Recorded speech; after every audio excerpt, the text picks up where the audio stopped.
everyone, I am Sheena Valles of BS Ed Math 2A, and in this video I am going to show you how to solve transportation problem in linear programming. So without further ado, let's start.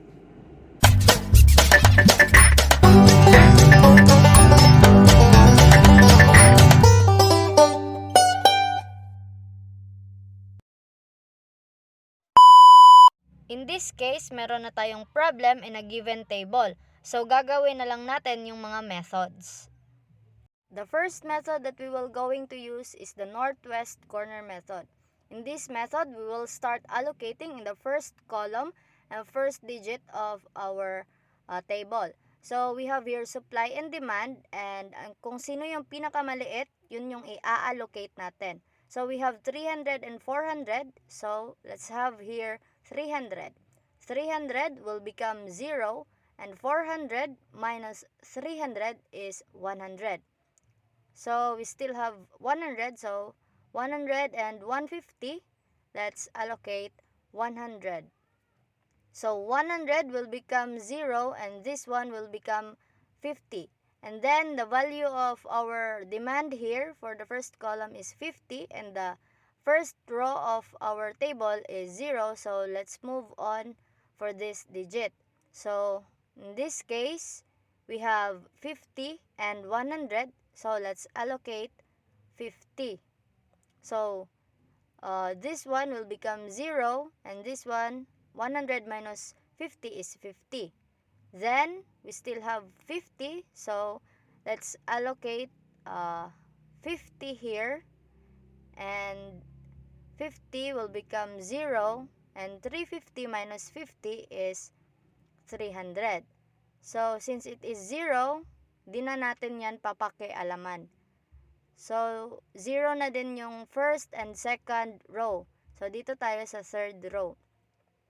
In this case, 200 and 300, so let's allocate 200. 200 will become 0, and 300 will become 100. Then, we still have the fourth column, so this one will be 100, 0, and 0. So, ganun lang po yun. Then, we will count the occupied cells. The occupied cells is yung mga na-allocate natin. So, 1, 2, 3, 4, 5, 6. Our occupied cells is 6. Then, our M plus N minus 1 is, our M is the number of rows and the number of columns. So, 3 plus 4 minus 1 is equal to 6. Then, our total cost is the sum of the digit times the allocation. So, we have 6 times 300 plus 5 times 100 plus 2 times 50 plus 1 times 50 plus 2 times 200 plus 0 times 100.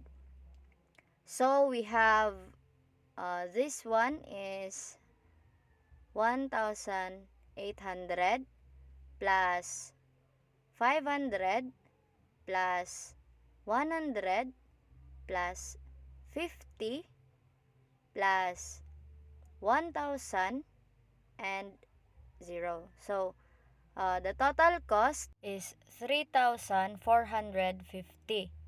So, that's all for our northwest corner method, and we will proceed to the next method. This method is called the least cost method. In this method, we will start to allocate from the least value or least digit in our table. So, from the word least, so, yung pinakamaliit talaga. And since we have 3 zeros here, kailangan lang natin mamili kung ano yung gusto nating i-allocate first. So, this one will become 50. Since 0 na to, di na natin yan papakialaman na column. So let's proceed to the next list number. So the list number is 1, so the allocation is 100. So 350 here will become 250. Then since 0 na din ito, so let's proceed to the next list digit. So 4, 250 and 400, so 250 will become 0. 400 minus 250 is 150. So the next to 4 is 5. So we have here allocation of 50. This one will become 50. And then 150 here will become 100. And since meron pa rin tayong 100 na tira, so dito na naman tayo. So 300 and 100, so 100 here will become 0, and 300 minus 100 is 200. And since meron pa tayong isang column na hindi nagagalaw, so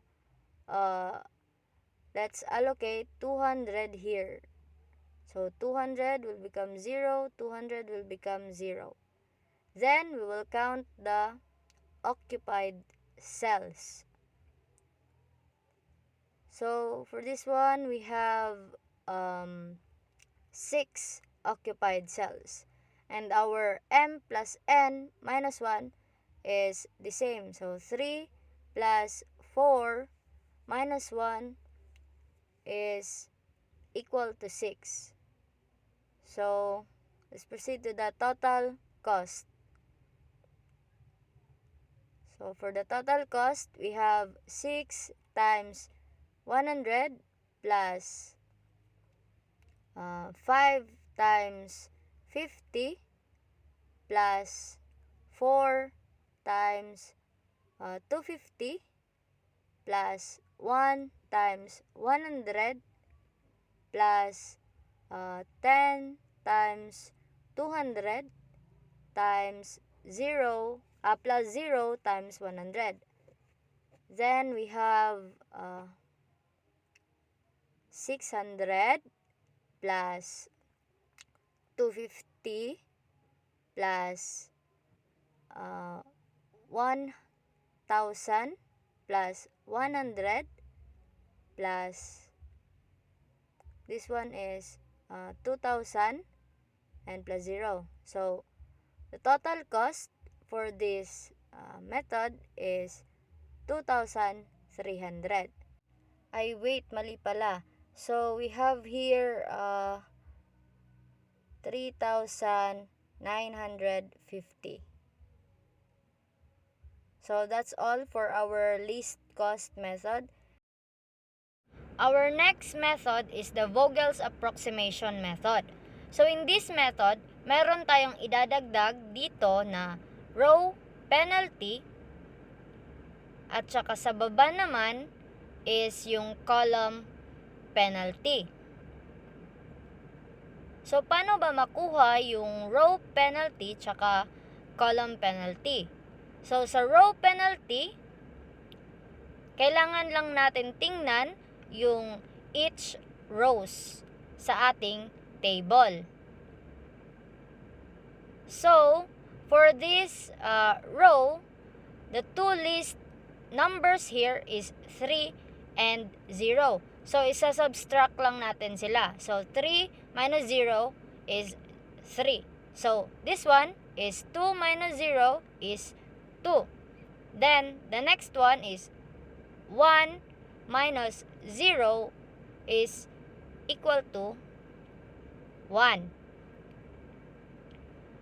So meron na tayong row penalty, dito naman tayo sa column penalty. Sa column penalty is, by column naman tayo magsasubtract.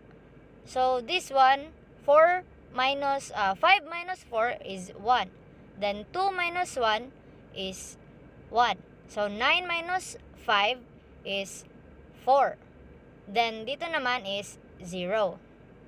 So, now that we have our penalties, makikita nyo na dun tayo magsisimula sa pinakamalaking penalty, which is ang 4. So, dito na column tayo magsisimula. Sa column na to, yung pinakamaliit na value is yung 5. So, dito tayo magsisimula sa number 5. So, 5, we have here 200 and 350. So, we will allocate the 200. The 200 here will become 0, and then the 350 here will become 150. And since ang value ng demand dito sa 5 is 0, so automatically, hindi na natin siya gagalawin. So, lalagyan natin ng bar to indicate that this one is 0. So, kukunin na naman natin yung penalties nila. So, 3 minus 0 is 0. Then, 2 minus 0 is 2. 1 minus 0 is 1. Then, for the column penalty, same lang naman, di ba? So, 5 minus 4 is 1. 2 minus 1 is 1. Then dito, wala na kasi 0 na. So, this one is 0. So, eto na yung second penalties natin. So, for this one, gagamitin naman natin yung 3, which is the largest of the penalty. So, dito na row tayo magbabase. So, for this table, for this row, the smallest one is the 0. So, dito tayo mag-a-allocate. So, 100 and 300. So, we will allocate 100 here. Then, 100 will become 0. Then, 300 minus 100 will become 200. So, this one is 0. Then, it means na hindi na natin gagalawin yung column 4. Let's put a bar to indicate na hindi na siya dapat galawin. So, 1 and 1. So, same lang yung column penalty natin. For the row penalty, we have here the least 2 na naiwan is 6 and 3. So, 6 minus 3 is 3. Then, for the second row, we have 5 and 2. So, 5 minus 2 is 3. Then, we have 4 and 1. So, 4 minus 1 is 3. So, ito yung third set of penalties natin. And as you can see, meron tayong tatlong 3 dito. So, basically, kailangan lang natin mamili kung ano yung gustong iuna natin na row. So, ito yung napili ko na row. So, for this row, the least one or the least number is number 1. So, this one. So, 100 and 150. Let's allocate here 100. 100 will become 0 and 150 will become 50. And since 0 na to siya, so hindi na natin gagalawin yung column 2. And let's put a bar here to indicate na hindi na siya pwedeng galawin. So, for column penalties, we have 1. 1 na lang yung naiwan. And for the row penalty, we have, for the first row, we have 6. For the second row, we have 5. 5 na lang yung naiwan. Then, for the third row is 4. 4 na lang yung naiwan. So, in this case, the largest or the biggest one is number 6. So, dito tayo sa first row. So, since 6 na lang yung naiwan, so, sa 6 tayo mag-a-allocate. So, in this case, we have 400 and 200. So, i-allocate natin si 200. 200 will become 0, and this one will be marked as hindi na pwedeng galawin. So, we have here 400 minus 200 will become 200. Then,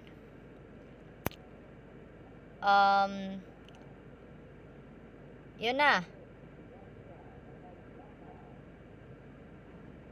Copy 5 and 4, since sila na lang yung naiwan na list number. Then dito naman sa column, we have 5 minus 4, 1 pa rin. Then bar, bar, and bar. So dito naman tayo sa 5. So dito sa 5, sa second row, sa 5 tayo mag-allocate since siya na lang yung naiwan. Sa 5, we have 150 and 200. So, i-allocate natin si 150. 150 will become 0 and 200 will become 50. Since 0 na, so mark, lagyan natin ng mark ng bar. And bar din sa taas kasi wala na yung first row. Then, yung naiwan na lang dito is 4. So 4. Then for our column penalty, bar, bar, and bar. So we still have 4 na lang. 4. So 4. So pareho silang 4. Mamimili lang tayo kung saan. Either anong gagamitin natin, same result pa rin. Kasi parehas na lang yung value na naiwan sa demand tsaka supply. So, for this one is 50 and 50. So, 50 is 0, then 50 is 0. So, yun na yun. Yan, bar na lahat. After that, we will count the occupied cells for this method. The occupied cells. So 1, 2, 3, 4, 5, and 6. So we have 6 occupied cells. For our m plus n minus 1 is same pa rin, no? Yung number of columns plus number of rows minus 1. So, equals to 6. Then, for the total cost. For our total cost, we have 6 times 200 plus 5 times 150 plus 4 times 50 plus 1 times 100 plus 5 times 200 plus 0 times 100.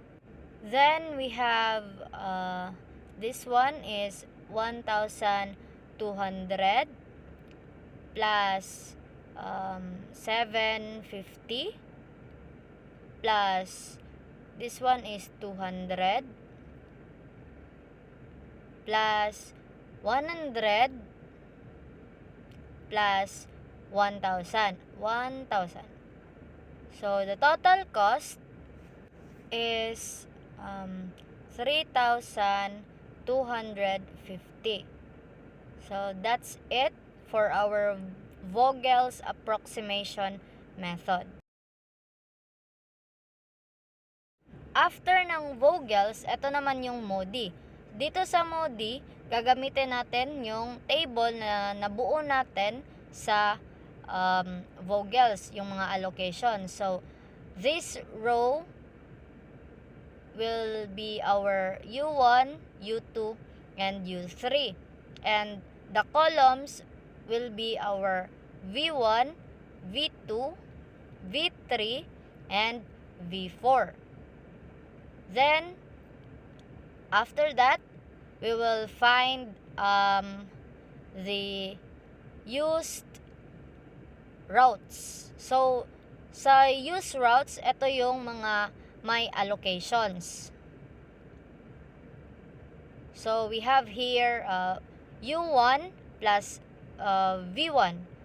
So, U1 plus V1, the value here is 6. So, equals 6. Then, we have U1 and V4. So, U1 plus V4 is equal to 0. Next, we have U2 and V1. So, U2 plus V1 is equal to 5. The next is U3 and V1. So, U3 plus V1 is equal to 4.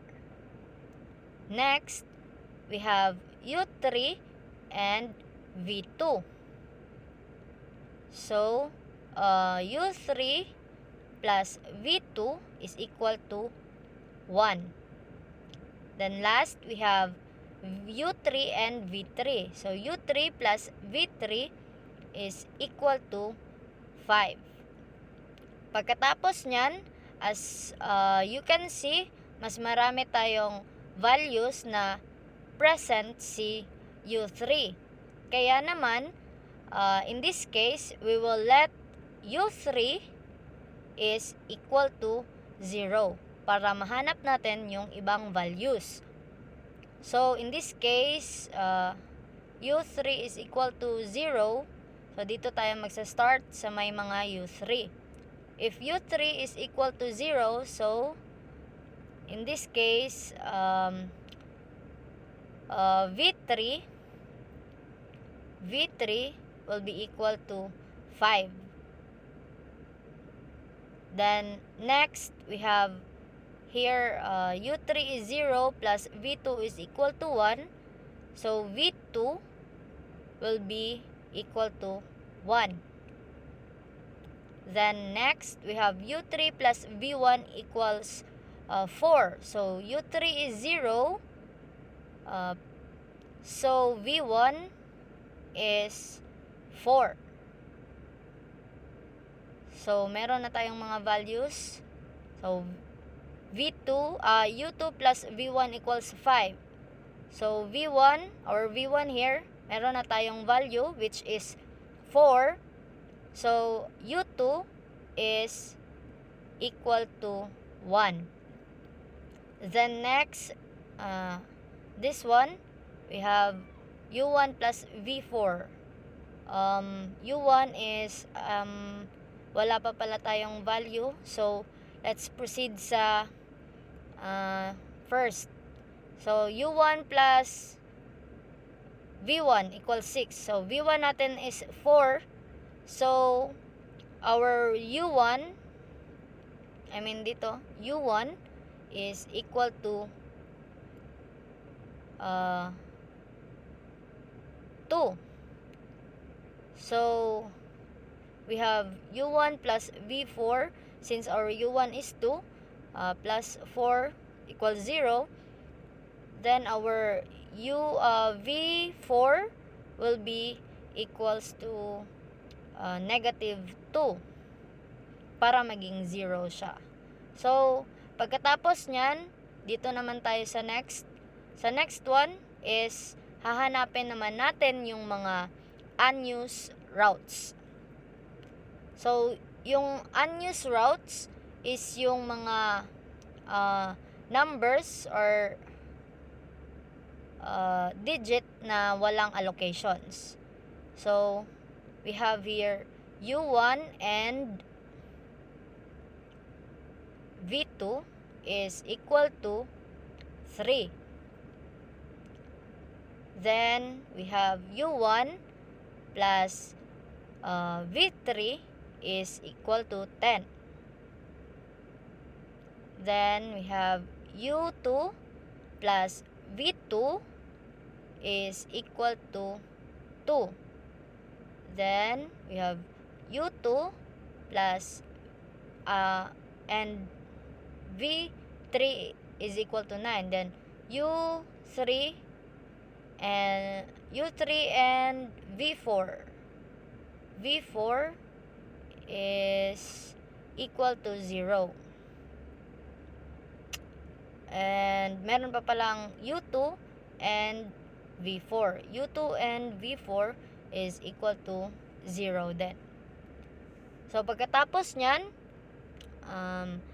isa-subtract natin yung sum of U1 and V2. So, itong dalawang to. So, the value of U1 na nakuha natin kanina is 2. Then, the value of V2 is 1. So, plus 1.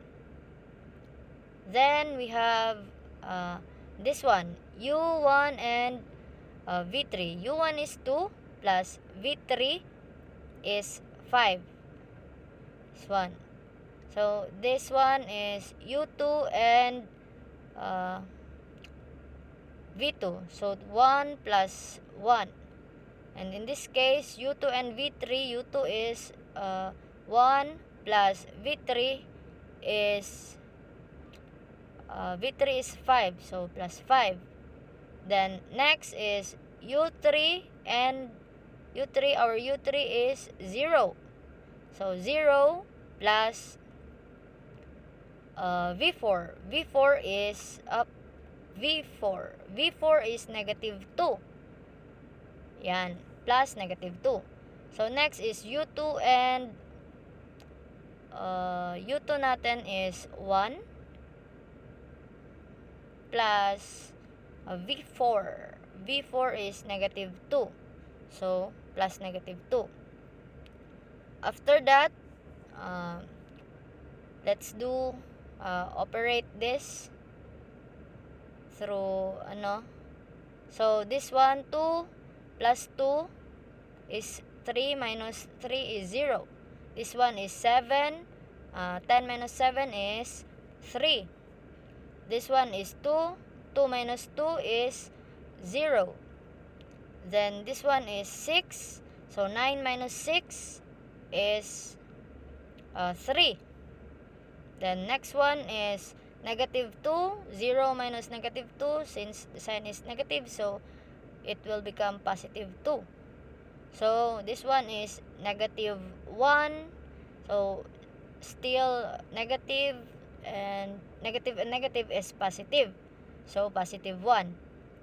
And since our values here is walang negative, it means na hindi na natin gagawin yung looping. So that's all for this video, and I hope you learned something.